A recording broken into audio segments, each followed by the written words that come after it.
15 de agosto, fiesta de la Asunción de la Santísima Virgen. Lectura del libro de Judith. El Señor en su poder te ha bendecido, pues por ti ha aniquilado a nuestros enemigos. Bendita eres, hija mía, del Señor Dios excelso, sobre todas las mujeres de la tierra. Bendito sea el Señor, creador del cielo y de la tierra, que te ha guiado para herir la cabeza del jefe de nuestros enemigos.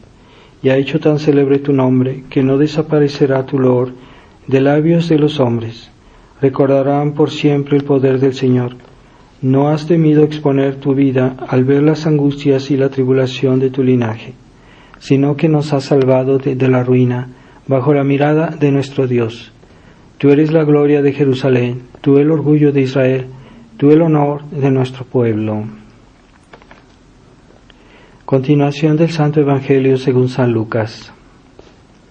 En aquel tiempo fue llena Isabel del Espíritu Santo y levantó la voz con gran clamor y dijo: Bendita tú entre las mujeres y bendito el fruto de tu vientre.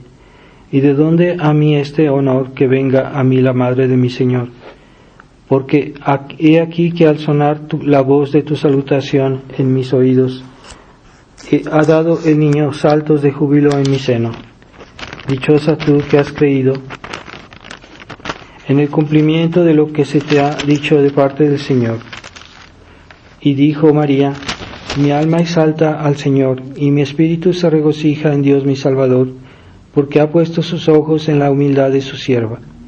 He aquí que en adelante todas las generaciones me llamarán dichosa, porque el Poderoso ha hecho en mi favor grandes cosas. Santo es su nombre, y su misericordia se extiende sobre los que le temen, de generación en generación. En el nombre del Padre, del Hijo y del Espíritu Santo. Amén. Ave María Purísima, sin pecado concebida. Estimados hermanos, estamos en la fiesta de la Asunción de la Santísima Virgen, que fue llevada en cuerpo y alma al cielo después de su muerte.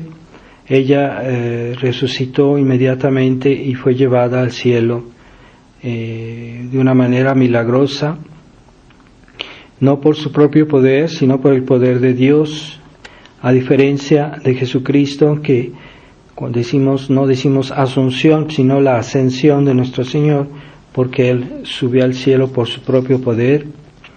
Y esta gracia de la Virgen es se puede decir, el momento de su triunfo, después de haber pasado por esta vida llena de males, de sufrimientos y de contratiempos, y ahora en el cielo ella ya va a gozar de esa alegría que no tiene ninguna mancha, que no tiene ninguna oscuridad.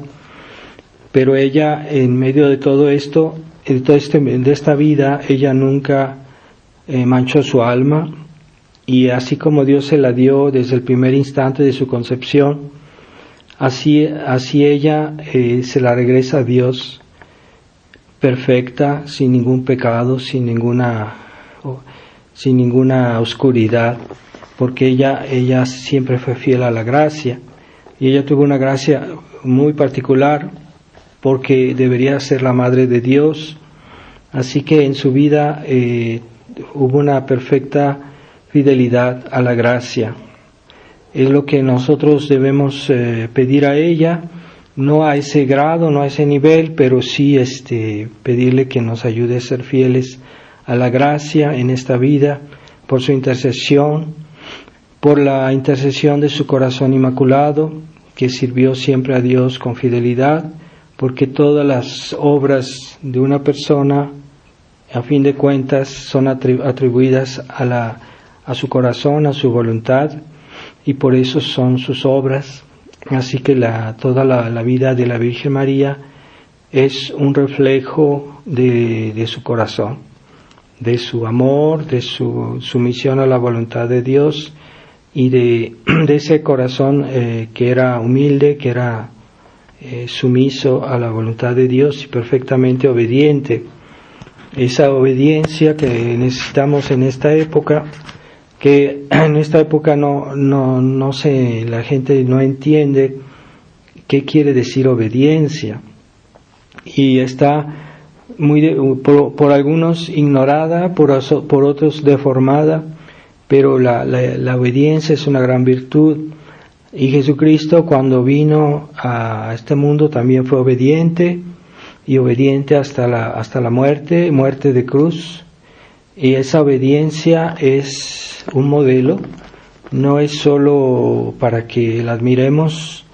Él quiso darnos el ejemplo de obediencia para que también seamos obedientes. Y la Virgen María también nos dio su ejemplo de obediencia constante en todo momento a Dios. Así que hay personas que hoy ya no conocen lo que es la obediencia y creen que cada quien con ese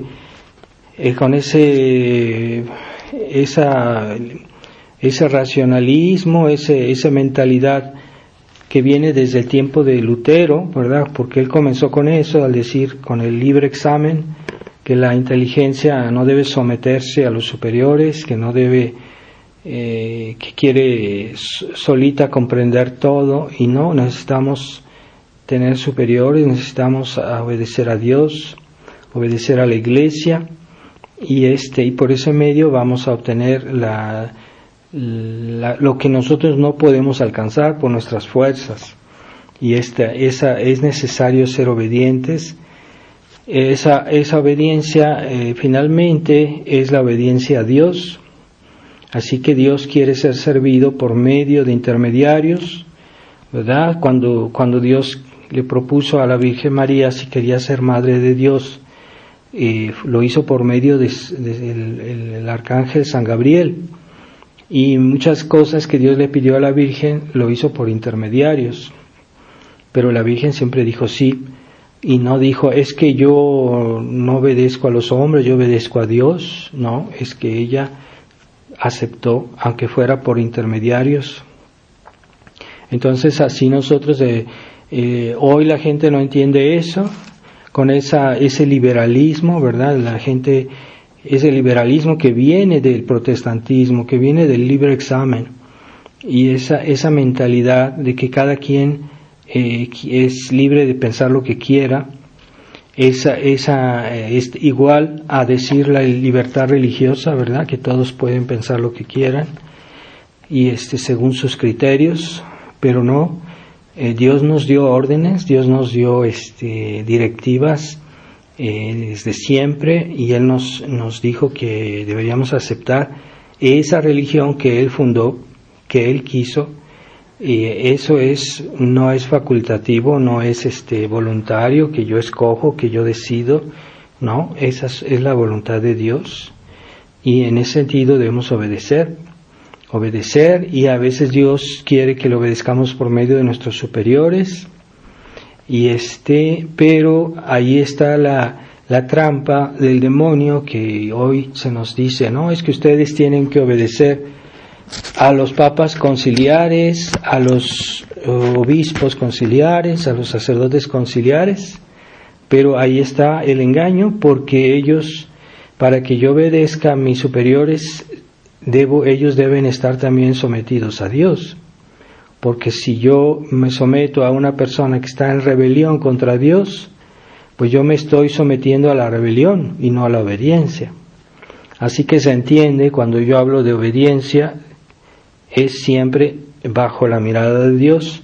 Así que si un niño obedece a su papá, o un sacerdote obedece a sus superiores, o un fiel obedece a algún sacerdote, debe hacerlo siempre bajo este concepto de que realmente los superiores están ahí para representar a Dios.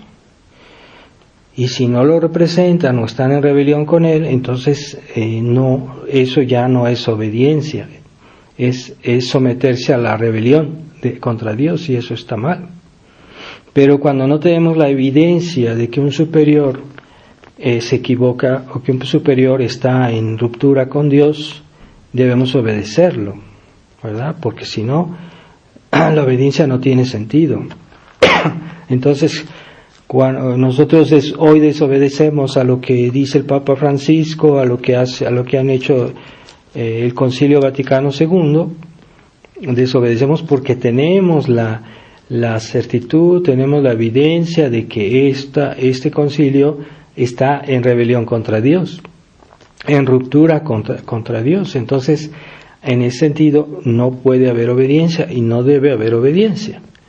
Pero cuando alguien tiene un superior y no tiene la evidencia de que ese superior está mandándole un pecado, hacer algo malo, entonces debe obedecer. Y esa es la doctrina de la Iglesia, o sea que hay que obedecer. En caso de duda hay que obedecer de todos modos, ¿verdad? Sí, a menos que sea una cosa gravísima, pero normalmente se debe obedecer aún en caso de duda a los superiores, ¿verdad? Como un niño que tiene dudas que su papá está diciéndole algo que debe ser o que no debe ser, si él tiene la duda debe obedecer, pero si llega a tener la certitud, en ese caso ya sabe que no debe obedecer, ¿verdad? Pero en caso de duda, la doctrina de la Iglesia es que debemos obedecer, ¿verdad? Entonces, hoy muchos sacerdotes, muchos fieles han desobedecido a sus superiores porque y no hay ninguna rebelión, no hay ninguna real desobediencia, sino es por necesidad. Porque ahorita el mundo anda mal y los enemigos de Dios se han posesionado de la Iglesia, la han infiltrado y entonces sabemos que ellos están trabajando, ya sabemos para quién.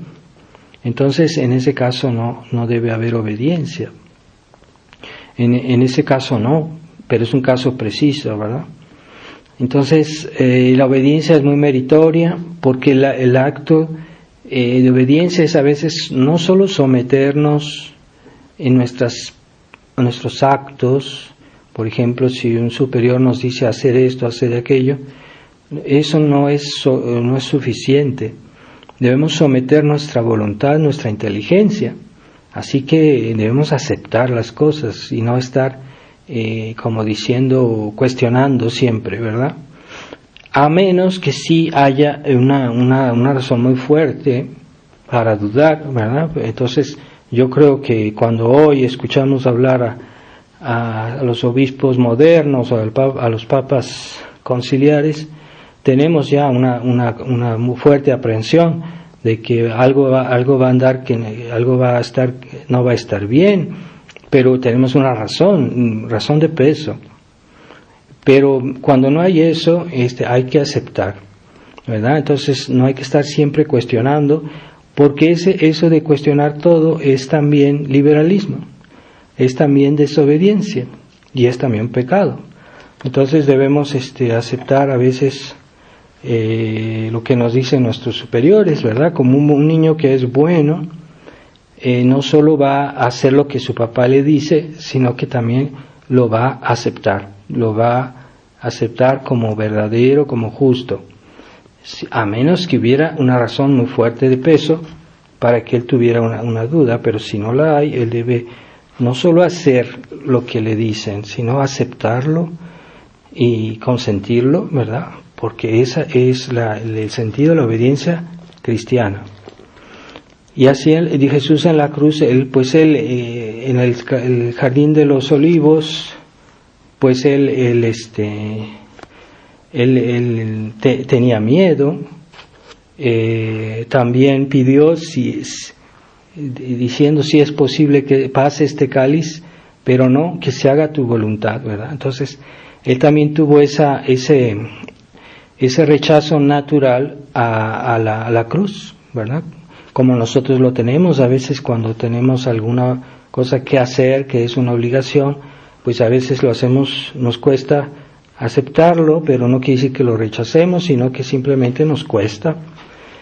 Pero así como Jesucristo tuvo miedo, sudó sangre por eso, pero no se negó a hacerlo, o sea, lo aceptó. Entonces, como humanos, pues tenemos ese rechazo natural a la cruz, pero no es un rechazo voluntario. Hay que hacer bien la diferencia. A veces es espontáneo que tengamos un rechazo por miedo, al sufrimiento, pero no nuestra voluntad está sometida a Dios, y que aún a pesar de eso lo hacemos, y eso es lo que cuenta, y haya esa sumisión de la voluntad. Así como Jesucristo aceptó su cruz generosamente, pero sí se ve que tuvo un momento en que él tuvo miedo, tuvo horror de lo que iba a pasar, pero él a pesar de ese miedo, pues hizo la voluntad de Dios, y es lo que Dios nos pide. Así que el ejemplo de la Virgen María de obediencia, aunque ella fuera dignísima, después de Jesucristo, la persona más santa, la persona que tenía más dignidad de todas las criaturas, incluso que los ángeles, y pues siempre fue muy sumisa, fue muy humilde, muy discreta. Y si vemos en la vida de Jesucristo, fue como ella no intervenía cuando nuestro Señor hacía su labor de evangelizar, de convertir a las almas. La Virgen no intervenía, fue muy discreta. O sea, ella podía haber hecho valer su dignidad de Madre de Dios, reina del cielo, pero no, ella permaneció muy discreta, muy humilde, y porque ella quería someterse a la voluntad de Dios, y sabía que Jesucristo, pues siendo Dios, pues había que escucharlo, y que había obedecerlo, y no interferir en su obra. Y esa es el ejemplo de la Virgen María.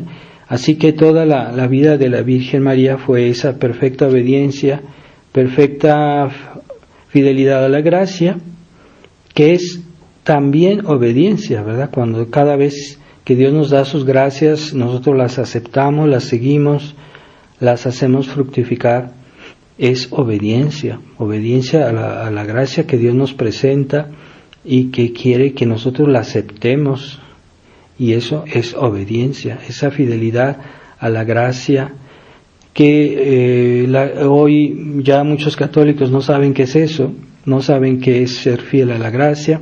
Se hablan de, pues sí, que simplemente ser buenos, pero es una noción muy general que no es suficiente, ¿verdad? No basta ser buenos, hay que ver cómo Dios quiere que seamos buenos, y cómo Dios nos presenta su voluntad.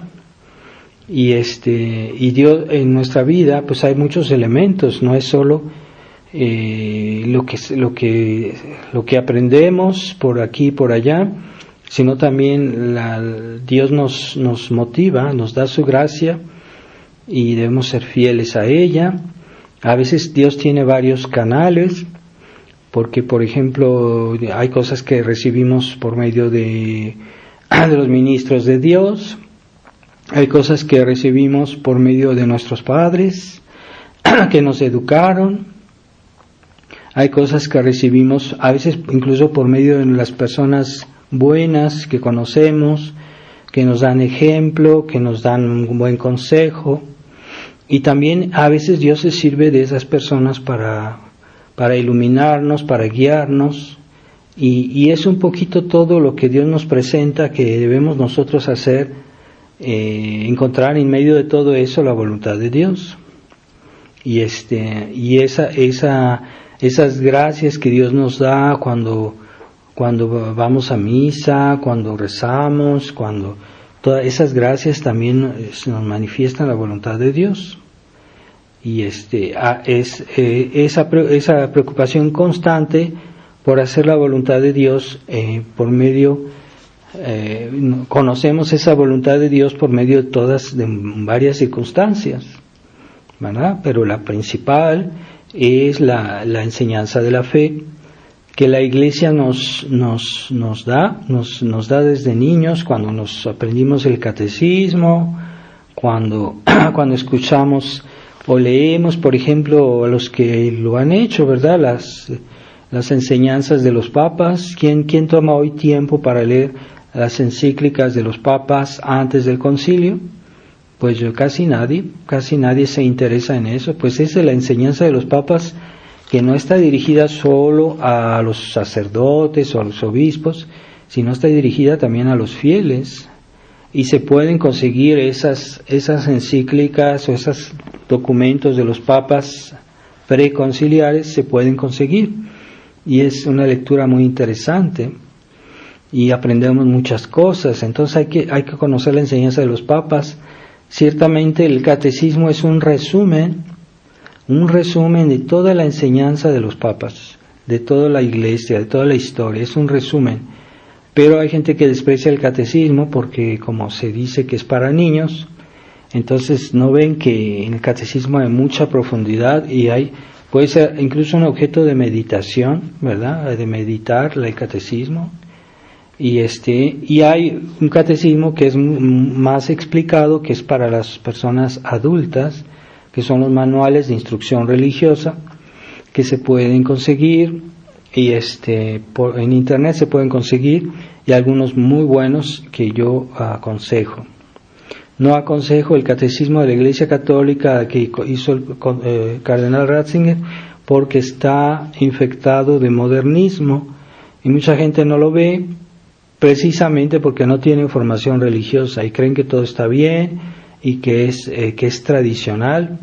No es verdad. El catecismo de la Iglesia Católica es modernista, y Monseñor Tissier de Malherbe en otro tiempo escribió un estudio sobre este catecismo, y es muy interesante porque explica muy bien por qué el catecismo de la Iglesia Católica tiene muchas cosas modernistas y que no es referencia y no debe ser referencia en nuestra vida cristiana.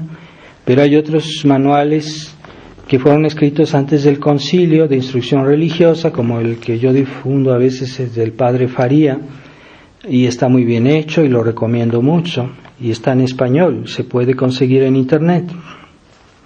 Y entonces finalmente toda nuestra vida es un acto de obediencia, porque nos sometemos a Dios no solo cuando nuestros superiores nos dicen haz esto o no hagas esto, sino también cuando nos sometemos a la palabra de Dios, que está en la escritura y en la tradición, y también cuando nos sometemos a las inspiraciones que Dios nos da de su gracia, las inspiraciones de nuestro ángel de la guarda, y a los hechos que en nuestra vida Dios nos muestra el camino. A veces hay santos que tuvieron en su vida un momento en el cual tuvieron un hecho que los conmovió y que hizo que se decidieran a hacerse sacerdotes o a hacerse religiosos, y porque hubo un hecho que pasó, algo que pasó que los motivó. Y a veces Dios se sirve también de hechos que pasan en nuestra vida para significarnos su voluntad. Entonces, una persona que hace siempre la voluntad de Dios es una persona que es fiel no solo a algo de la vida cristiana, sino a todo, y que hace bien las cosas. Entonces, también Monseñor Lefebvre decía que a momento dado él no se decidía si fundar o no la fraternidad San Pío X, que le parecía que no tenía dudas, pero Dios, con algunos hechos que pasaron alrededor de él en esos momentos, pues él se convenció que sí era la voluntad de Dios. Así que hay que juzgar de todo lo que pasa en nuestra vida con un espíritu de fe, para que no nos equivoquemos, ¿verdad? No hacer todo por puras veleidades, por puras a mí me gusta, no me gusta, cosas que no son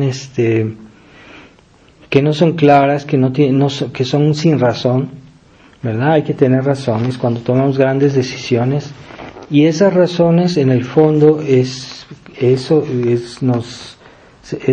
por esas razones Dios nos manifiesta su voluntad, ¿verdad? Entonces hay que obedecer, O también aquel joven que se presentó con Jesucristo y le dijo que qué tenía que hacer para hacer la voluntad de Dios, y Jesucristo le dijo, pues amarás a Dios sobre todas las cosas y no harás daño a los demás, etcétera. Y este joven le respondió a nuestro Señor que eso lo había hecho toda su vida. Entonces nuestro Señor lo miró con amor y le dijo, entonces, si quieres ser perfecto, deja todas tus propiedades, porque este joven era muy rico, deja todas tus propiedades, dalas a los pobres y ven y sígueme. Y este joven se puso triste, entonces, y no hizo lo que Jesucristo le pidió, ¿verdad? Y hay padres de la iglesia que dicen que este joven no se salvó, se condenó, porque no quiso escuchar esa llamada de Jesucristo, siendo que ese joven toda su vida se había portado bien, como lo decía, y había hecho bien la voluntad de Dios, pero cuando vino la llamada de Jesucristo a una vida más perfecta, a una vocación religiosa o eclesiástica, él no tuvo suficiente generosidad y por eso no aceptó esa llamada de Jesucristo. Y hay padres de la iglesia que dicen que ese joven se condenó porque no quiso aceptar ese llamado.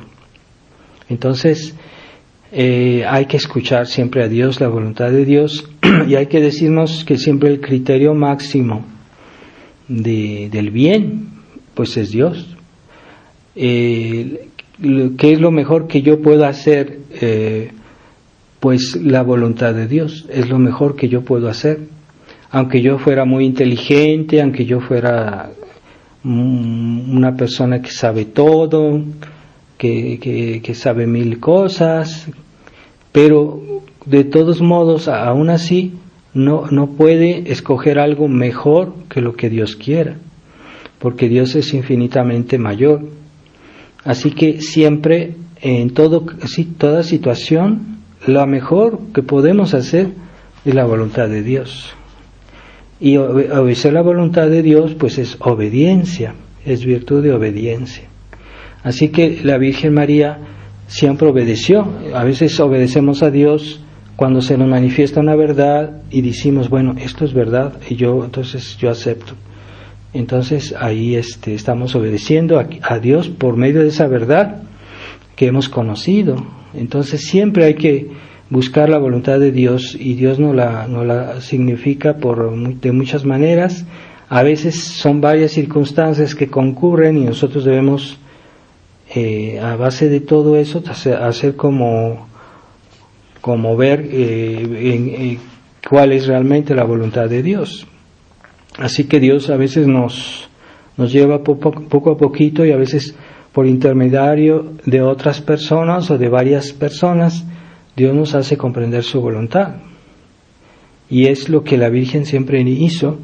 Por eso este día ella fue coronada, porque es el día de la Asunción, ella subió al cielo y al llegar al cielo fue coronada. Es el día también de la coronación de la Santísima Virgen como reina del cielo y de la tierra, de toda la creación.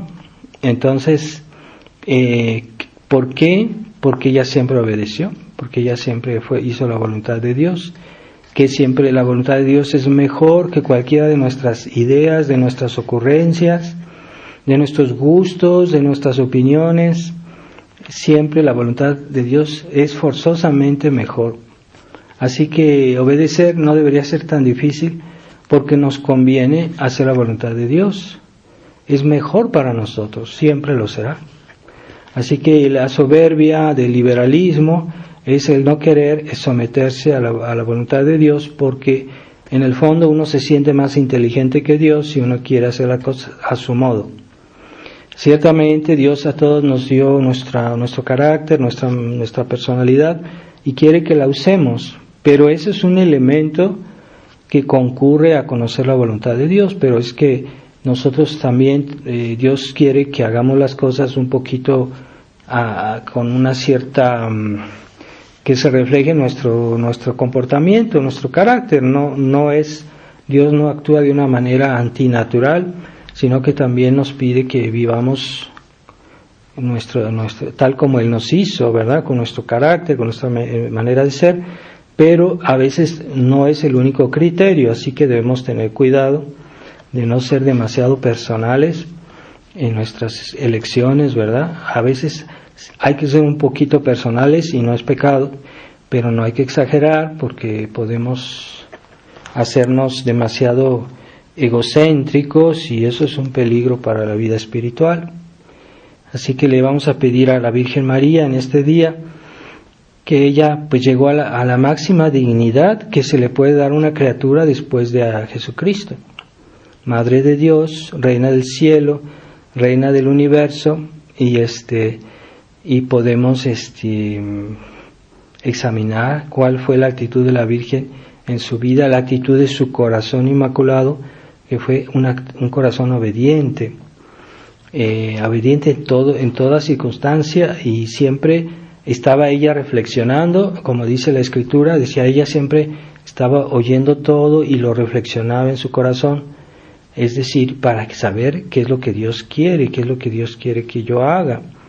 Así que no debemos dejarnos llevar por nuestros caprichos, y a veces los caprichos llevan a la imprudencia, a muchos errores, ¿verdad? Así como el acercamiento a esta Roma modernista que está destruyendo la fe, pues eso es un capricho, a tratar de estar en armonía con esta Roma que está destruyendo la fe, pues eso claramente no es la voluntad de Dios, y no está basado en una simple opinión, tenemos pruebas de eso, tenemos más que 1000 evidencias.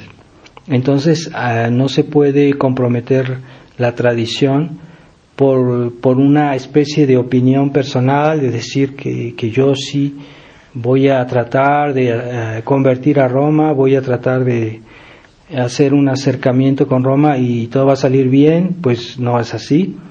Dios generalmente se sirve de las circunstancias que preceden, o sea, Dios no hace cosas arbitrarias. Así que si nosotros tenemos toda una serie de precedentes de que algo está mal, entonces no debemos forzar esa realidad, y si queremos forzarla, eso también es tentar a Dios.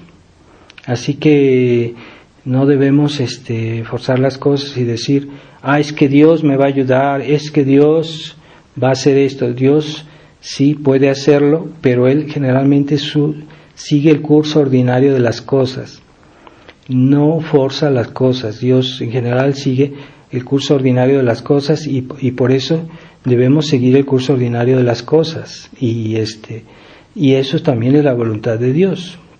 Así que si no nos sometemos a ese curso ordinario de las cosas, nos volvemos presuntuosos y pensamos que Dios va a intervenir de una manera que debe ser milagrosa, porque cuando uno no sigue el curso ordinario de las cosas y quiere cambiar las cosas abruptamente, pues es algo milagroso.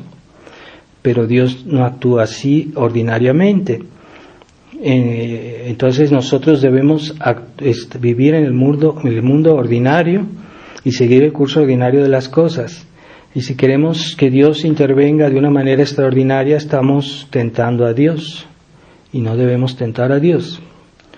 La Virgen siempre se comportó de una manera ordinaria, y a veces Dios sí puede decidir algo que es extraordinario, pero dejémoslo que Él tome esa decisión y no nosotros, porque a nosotros no nos pertenece tomar ese tipo de decisiones. Nosotros estamos en la vía ordinaria y no debemos pretender que Dios haga milagros porque tenemos un capricho. Pero si Él lo quiere hacer, pues que lo haga Él. Si Él tiene la iniciativa, pues está bien.